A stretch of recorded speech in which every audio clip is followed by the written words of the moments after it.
ここ最近音楽ファンの間である噂話が広がっているのをご存知でしょうか。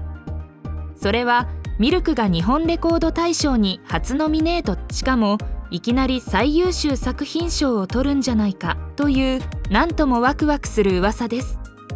インターネット上では、今年のレコ大はミルクで決まりでしょ、初ノミネートで最優秀なんてドラマすぎるといった声も出ています。もちろん現時点ではあくまで予想や期待のお話です。ですが、なぜここまでミルクの名前が挙がるようになったのか、その理由を知るために、まずはミルクって一体どんなグループなのというところからゆっくり見ていきましょう。ミルクは日本の大手芸能事務所スターダストプロモーションに所属する5人組のダンス&ボーカルグループです。エビダン39に所属するメンバーから2014年に結成されました。グループ名は英語のミルク、牛乳と同じですが、アルファベットの I のところがびっくりマークのになっています。ちょっとポップで元気なイメージですね。グループ名は何色にも染まることができるという意味が込められており、いろいろなものに混ざりやすく、さまざまな形状に変化することのできる変幻自在のユニットをコンセプトに掲げています。デビュー以来、ポップで耳に残るメロディーとキレのあるダンスパフォーマンスで人気を集め、今や若い世代だけでなく、お父さん、お母さん、そしておじいちゃん、おばあちゃん世代にもじわじわとファンが広がっています。同じエビダン内のグループには、超特急、スーパードラゴン、桜しめじ、ワンエンオンリー、原因は自分にある、バディーズ、アイス、リエネルなどがあります。佐野勇人、担当カラーはピーチヒップピンク岡崎、ミルクの最年長メンバーであり、ドラマや映画でも活躍する俳優さんとしても知られています。落ち着いた雰囲気と柔らかい笑顔が印象的で、歌声もどこか温かく、バラードでは物語を語るようにじっくりと聴かせてくれます。続いてはグループのリーダー吉田仁人、担当カラーはきらめきイエロー。ミルクをまとめ上げる頼れる存在です。キレのあるダンスと安定した歌声でステージを引っ張りつつ、普段はツッコミ役としてメンバーを明るく支えています。音楽番組などでも落ち着いたコメントでグループを代表して話すことが多い、まさに要です。3人目はムードメーカー塩崎太一、担当カラーはサファイアブルー。とにかく明るくておしゃべり好き、笑顔がチャームポイントで、ステージの上でも楽しい空気を作るのがとても上手です。特技のアクロバット、器械体操を生かしたパフォーマンスが得意で、見ていて元気をもらえるメンバーです。4人目は少しクールな雰囲気のこの人、山中重太郎。担当カラーはクリスタルホワイト。すっとした顔立ちで、いわゆるビジュアル担当とも言われる存在です。一見クールに見えますが、実はとても真面目で努力家。ファッションについて人一倍、興味と感性が強く、趣味の衣装制作では独創性の高いファッションセンスを発揮しています。ダンスも歌も細かいところまで丁寧に作り込むタイプで、そのストイックさがパフォーマンスの美しさにつながっています。そして最後はグループの末っ子、その俊太。担当カラーはハッピーレッド。あどけなさの残る笑顔とよく通る高めの歌声が印象的なメンバーです。フレッシュさあふれるパフォーマンスで、見ている人を思わず応援したくなってしまうような魅力があります。おじいちゃん、おばあちゃん世代からは、本当の孫みたいで可愛いと言われることも多いそうです。5人それぞれ性格も得意分野も全く違いますが、その個性がぴったりと噛み合うことで、ミルクというグループならではの温かくてポップな世界が生まれているのです。ミルクはこれまでにもたくさんの楽曲を発表してきました。例えば好きすぎて、青ノート、テルネロファイター、ブルーシャワーなど、バラエティ豊かな楽曲で日本のポップスシーンを彩ってきました。そんな彼らのキャリアの中でも、これは転機になったと言われているのが2025年の大ヒット曲いいじゃん。2025年ミルクが発表した新曲いいじゃん。この曲がとにかく大当たり、バズる、つまり大きな話題になったのです。ミュージックビデオが公開されると、動画投稿サイト YouTube での再生回数はあっという間に数字を伸ばしていき、現在は2300万回を突破しています。ではなぜいいじゃんはここまで多くの人の心をつかんだのでしょうか。理由はいくつか考えられます。一つ目は覚えやすいフレーズ。つい口ずさみたくなるサビの言葉。難しいメッセージではなく、今の自分もそれでいいよとそっと背中を押してくれるような歌詞が世代を超えて共感を呼びました。2つ目は真似しやすいダンス。 MV の中でメンバーが踊るいいじゃんダンスは、手を左右に振ったり、親指をぐっと立てていいねのポーズをしたりと、おじいちゃんおばあちゃんでも無理なく真似できる振り付けです。3つ目は SNS との相性の良さ。若い世代を中心にショート動画アプリでハッシュタグいいじゃんダンスチャレンジが広まり、子供から大人までたくさんの人が動画を投稿しました。 SNS 上にはこんな声があふれています。孫が教えてくれて一緒にいいじゃん踊ってます。こんなに笑ったのは久しぶりです。仕事で落ち込んだ日に聞くと、まあいいじゃんと思えて気持ちが軽くなる。さらに海外でも日本語の歌詞は全部は理解できませんが、この歌は私を幸せな気持ちにしてくれます。それだけで十分です。ミルクのいいじゃんは私の朝の元気の源。たとえ遠く離れていても音楽は私たちをつないでくれる。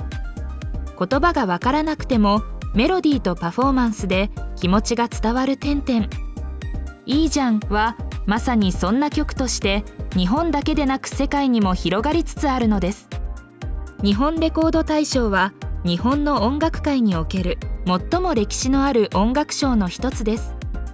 始まりは昭和の時代、1950年代の終わり頃から続いているとても伝統のある賞です。毎年年末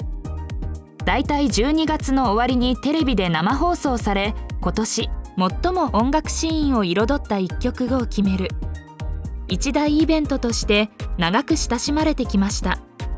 海外の方に分かりやすく言うと、アメリカのグラミー賞に少し近いイメージの日本版年末音楽アワードです。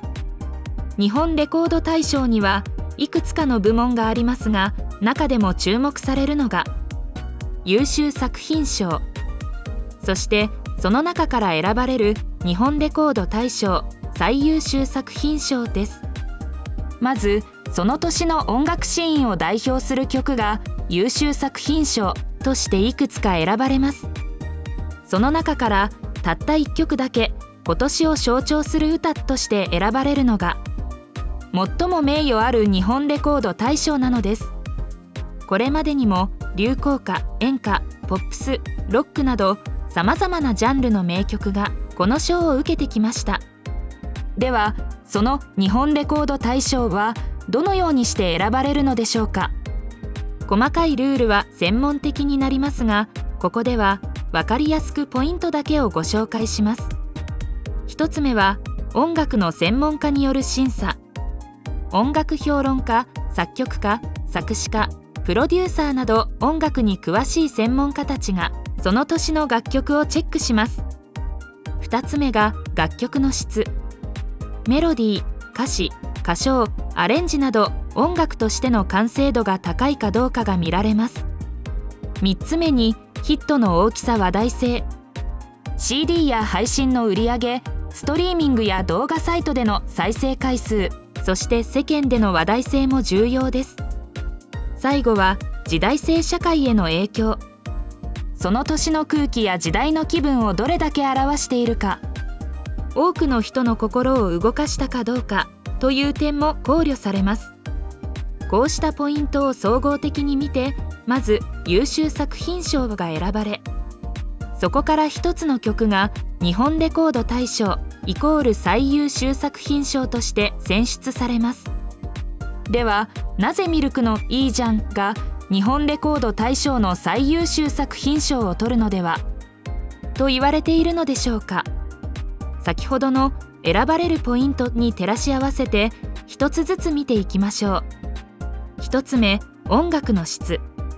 いいじゃんは一度聴くと頭から離れない覚えやすいメロディーでありながら、実はとても緻密に作られています。サビに向かって少しずつ盛り上がっていく構成や楽器の音の重なり方、そしてメンバー一人一人の声の生かし方、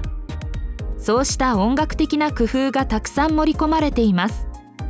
わかりやすいのにちゃんと奥行きがある。このバランスの良さが音楽の専門家たちからも評価される可能性が高いと言われています。2つ目、ヒットの大きさ話題性。 YouTube での再生回数2300万回以上、配信サイトでのランキング上位、さらに SNS でのダンスチャレンジの大流行。今年街で一番耳にした曲はいいじゃんかもしれないという声も出ているほどです。日本レコード大賞ではこうしたヒットの大きさも大きなポイントになります。いいじゃんはまさに2025年という年を象徴する一曲として十分な話題性を持っていると言えるでしょう。3つ目は時代性メッセージ性。いいじゃんの歌詞にはみんないいじゃん、らしくていいじゃんといった優しいメッセージが込められています。競争が激しく何かと他人と比べてしまいがちな現代社会。そんな中で今の自分をまずは認めてあげようという温かいメッセージは多くの人の心を支える時代の歌になり得ます。この時代性もまたレコード大賞の選考では重要なポイントです。4つ目、パフォーマンス力。ミルクの魅力は音源だけではありません。テレビ番組やレコード大賞本番のステージで見せる生のパフォーマンスこそが真骨頂です。息の合ったダンス、笑顔あふれる表情、カメラを通しても伝わってくる一体感。